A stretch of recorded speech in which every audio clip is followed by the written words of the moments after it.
लोकसभा चुनाव से पहले होने जा रहे निकाय चुनाव इस बार सपा पूरे दमखम से लड़ने की तैयारी में है।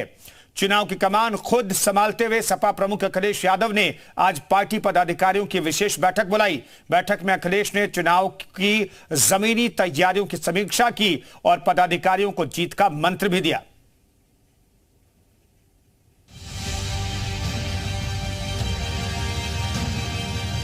यूपी में निकाय चुनाव की सरगर्मी तेज हो चली है।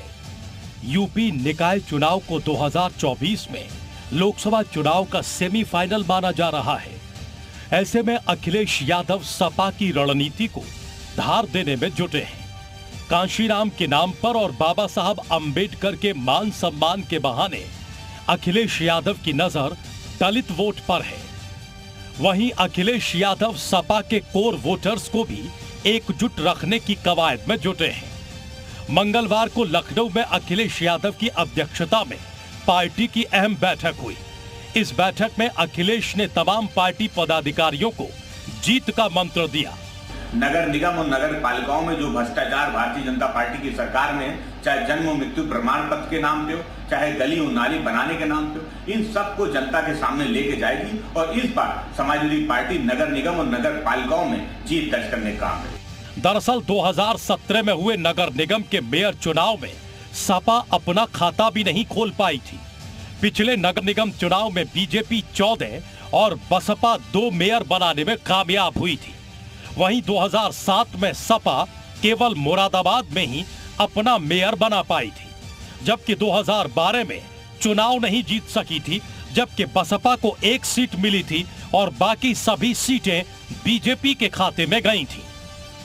आंकड़े बता रहे हैं कि नगर निगम के चुनाव में सपा का प्रदर्शन बेहतर नहीं रहा है, लेकिन अब सपा खुद को मजबूत करने में जुट गई है।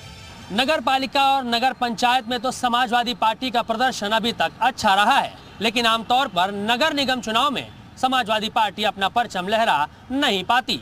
अखिलेश यादव ने आगामी नगर निकाय चुनाव को लेकर नए स्तर से कार्ययोजना बनानी शुरू कर दी है और नगर निगम चुनावों को कैसे जीतना है, इसको लेकर भी चिंतन मंथन चालू हो गया है। सपा के लिए इस बार का नगर निगम चुनाव काफी अहम माना जा रहा है। यही वजह है कि अखिलेश यादव ने चुनाव से काफी पहले ही अपने सिपह सालारों को मोर्चे पर लगा दिया है। सपा ने यूपी के सभी 17 नगर निगमों में अपने पर्यवेक्षकों की नियुक्ति कर रखी है। सपा ने नगर निगम चुनाव के लिए विधायकों और सांसदों को जिम्मा दे दिया है।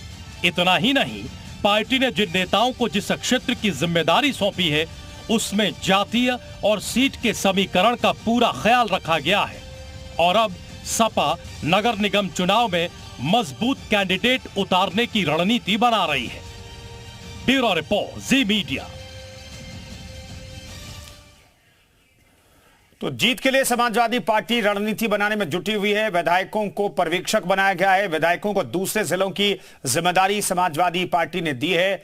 तो इस तरह की रणनीति बनाई है समाजवादी पार्टी ने।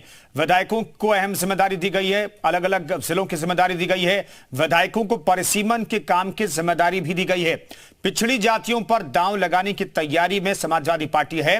जातीय समीकरण के सहारे चुनाव जीतने की तैयारी की गई है। संगठन को मजबूत करने के लिए भी कोशिशें की जा रही हैं। बूथ कमेटियों का गठन भी किया गया है। निकाय चुनाव की मॉनिटरिंग खुद कर रहे हैं अखिलेश यादव और लगातार मीटिंग दर मीटिंग करते जा रहे हैं। अखिलेश यादव खुद कर रहे हैं जिलों का दौरा भी, अलग अलग जिलों में जाकर के पदाधिकारियों से बात कर रहे हैं, वहां की जमीनी हकीकत को टटोलने की कोशिश कर रहे हैं। सीनियर नेताओं को पार्टी की मजबूती पर काम करने का निर्देश दिया गया है। जो पार्टी के सीनियर नेता हैं उन पर बड़ी जिम्मेदारी दी गई है। संगठन को मजबूत करने के लिए कहा गया है, निकाय चुनाव में जीत दिलाने के लिए कहा गया है और लगातार मेहनत करने के लिए कहा गया है।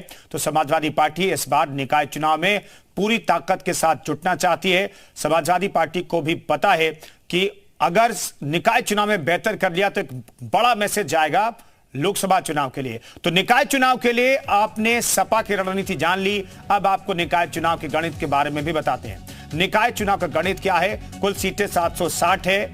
महापालिका की नगर पालिका की अगर बात करें, नगर निगम की बात करें तो मेयर की 17 सीटें हो गई हैं। अब नगर पालिका की 199 सीटें हैं। अब नगर पंचायत की 544 सीटें हैं जिसके लिए लड़ाई होगी। कुल वोटर्स की बात करें तो 4.32 करोड़ वोटर्स जो हैं वो इन सीटों पर प्रत्याशियों की किस्मत का फैसला करेंगे। फर्स्ट टाइम वोटर्स की बात करें तो 4.33 लाख जो हैं फर्स्ट टाइम वोटर हैं, उन पर भी सभी की निगाहें टिकी हुई हैं। 4.33 लाख जो वोटर हैं वो फर्स्ट टाइम है, यानी कि युवा हैं। युवा किस तौर पर इस चुनाव को देखते हैं ये जानना बेहद जरूरी है और नतीजे बताएंगे कि युवाओं के लिए जो बातें मौजूदा सरकार, उत्तर प्रदेश की सरकार, केंद्र की सरकार करती है उस पर क्या युवाओं का भरोसा है, या फिर समाजवादी पार्टी जो कहती है कि चुनाव में हम चुनाव के बाद जब भी समाजवादी पार्टी सत्ता में आएगी युवाओं के लिए काम करेंगे, युवाओं को मौके देंगे, युवाओं के लिए नौकरी की व्यवस्था करेंगे। ये